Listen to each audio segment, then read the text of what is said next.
Guys, Marvel universe पैसा छापने की मशीन है और इतना बड़ा पैसे छापने की मशीन को अगर कोई दिमाग लगा के काम नहीं करेगा तो वो फेल होने वाली है। बट आजकल मार्वल बहुत ज़्यादा सक्सेस पर है बिकॉज मार्वल उसको परफेक्शन से करता है और जिस चीज़ पे परफेक्शन से कोई काम करता है वो चीज़ सफल होनी ही होती है।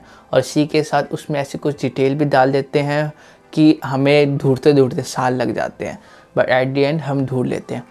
उसी के साथ मेरा नाम विशाल, आपको स्वागत है अपने YouTube channel super hero era. आज हम बात करने जा रहे हैं 7 ऐसे डिटेल्स जो आई बेट आपको पता नहीं होंगे, ये मार्वल मूवीज में से निकल के आ रहा है। तो यहीं पे एक फैक्ट देते हुए, दुनिया की जो 6 सबसे ज़्यादा पैसे कमाने वाली मूवी 1 से लेकर 6 वो सारी डिज्नी के अंडर आती है।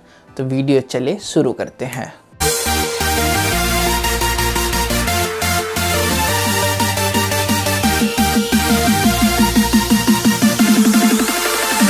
Hidden detail number 7।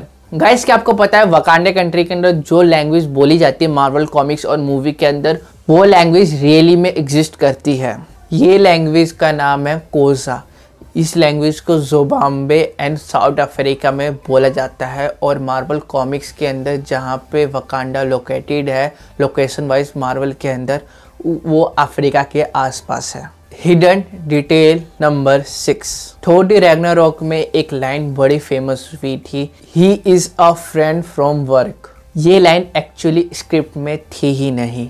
जब शूटिंग चल रही थी, क्रिस हेम्सवर्थ ने एक ब्रेक लिया था और एक ऑर्गेनाइजेशन के तरफ से एक बच्चा मिलने आया था जो क्रिस को बहुत ज़्यादा प्यार करता था। तो उसने सजेस्ट करा, आप क्या ये लाइन बोल सकते हो मूवी के अंदर? और टाइका वाइटिटी ने भी अप्रिशिएट करा कि आप इम्प्रोवाइज करना चाहते हो तो कर सकते हो ऑन द स्पॉट। उसी के साथ क्रिस हेम्सवर्थ ने ये लाइन मूवी के अंदर बोली और उसके बाद ये लाइन बेस्ट लाइन थी थोर की। Hidden detail number 5। गाइस, आप सबको पता होगा केविन फाइगी कौन है, बट क्या आपको पता है केविन फाइगी का पास्ट कैसा था? जब हमारी एक्समैन की सबसे पहली मूवी रिलीज हुई थी 2000 में, तब उस टाइम इस मूवी के एक असिस्टेंट के रूप में केविन फाइगी को हायर करा था 24th सेंचुरी ने।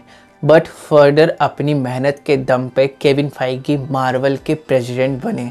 एक्समैन के टाइम जब केविन फाइगी कोई आइडिया देते थे तो ऑलमोस्ट लोग उनको रिजेक्ट कर देते थे और समझते थे ये क्या वर्क करेगा।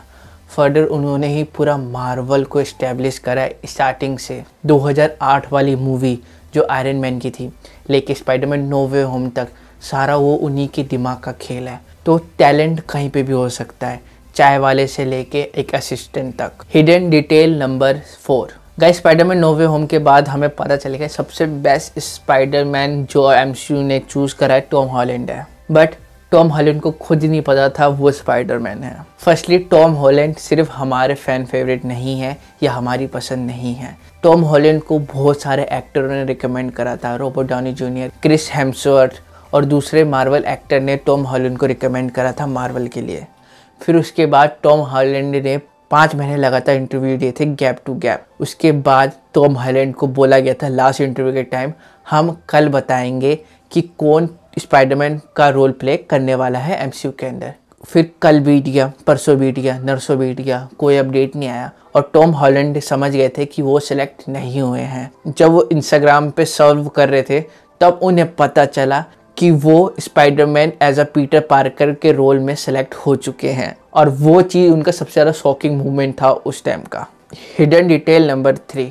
मार्वल के फैंस हमेशा डिस्कस करते हैं कौन सा सबसे ज़्यादा रिचेस्ट सुपर हीरो है मार्वल के अंदर या इवन ऑल ओवर कॉमिक्स के अंदर, जहाँ पे हमारे डीसी और डिफरेंट यूनिवर्स के कॉमिक्स भी आ जाते हैं। मार्वल ने इसका आंसर खुद आके दिया था, सिर्फ थोर पावरफुल नहीं है, वो गॉड भी है एसगार्ड का। और एसगार्ड बहुत ज़्यादा डेवलप था, ये बहुत सालों से था, जब अर्थ बना भी नहीं था तब से एसगार्ड चल रहा था। और एसगार्ड ऑलमोस्ट सोने से, या उसके पास बहुत सारे खजाने भी थे। उसी के साथ उसके पास उस टाइम टेज़रेक्ट भी था। एसगार्ड के पास एक टाइम पे इन्फिनिटी स्टोन भी थे, 2 भी हो गए थे जो एक कलेक्टर को दे दिया गया था। एसगार्ड खुद में एक खजाना था और ओडिन के जाने के बाद नया गॉड हमारा थोर बनने वाला था। और इसी के साथ थोर सबसे ज़्यादा रिचेस्ट सुपर हीरो है पूरे मार्वल यूनिवर्स के अंदर। Hidden detail number 2। जैसे सोने की पहचान सुनार को होती है, उसी टाइप की जॉन फेवरो को पहचान रियल टैलेंट की है। जॉन फेवरो ने बहुत बड़ा कंट्रीब्यूशन दिया है पूरी डिज्नी को, सिर्फ मार्वल को नहीं, डिज्नी को। पर मार्वल के अंदर रॉबर्ट डाउनी जूनियर जो भी रोल प्ले कर रहे हैं वो जॉन फेवरो की ही देन है। एक टाइम पे रॉबर्ट डाउनी जूनियर इस रोल के लिए मान नहीं रहे थे, बट जॉन फेवरो ने जैसे तैसे करके रॉबर्ट डाउनी जूनियर को मनाया। फिर उसके बाद मार्वल ही रॉबर्ट डाउनी जूनियर को आयरन मैन का रोल दे ही नहीं रहा था, बिकॉज वो कह रहे थे जब ये अल्कोहलिक है और ड्रग्स भी ले सकता है और इवन इसकी जो पास्ट हिस्ट्री है वो बहुत ख़राब है, तो उस हिसाब से ये आयरन मैन का रोल या आयरन मैन का फर्दर फ्यूचर में रोल प्ले नहीं कर पाएगा, या बहुत इशू थे। बट एक पर्सन अपनी जजमेंट पे टिका रहा और उसने पूरा एडी चोटी का जोड़ लगा दिया एक एक्टर के लिए, रॉबर्ट डाउनी जूनियर के लिए, और उसका नाम जॉन फेवरो है। और इसी के साथ इन्होंने स्टार वॉर्स स्टार्ट करी है। जो स्टार वॉर्स चल रही है वो इन्हीं की देन है। उसके बाद जंगल बुक मूवी बनाई है, इन्हीं ने बनाई है। लायन किंग इन्हीं ने मूवी बनाई है। और अभी हैप्पी होगन का पूरा एमसीयू के अंदर रोल प्ले कर रहे हैं यही एक्टर। और इतना ही नहीं, इनकी एक और जगह बहुत बड़ा कंट्रीब्यूशन है। मैंडलोरियन पूरी जो सीरीज चल रही है वो इन्हीं की देन है। सो ये रियल लाइफ के सुनारे जो हर एक टैलेंट को पहचानते हैं उसको रियल आगे लेके जाते हैं। Hidden detail number 1। गाइस, हम सबको ज़ॉम्बी वर्ड का मतलब पता है, हमने बहुत सारी मूवी देख रखी है या सीरीज़ या कॉमिक बुक भी छाप रखी है बहुत सारे स्टूडियो ने। बट इंटरेस्टिंग चीज़ ये है 1973 में मार्वल पहला एक स्टूडियो था जिनने ज़ॉम्बी वर्ड को ट्रेडमार्क करवाया था।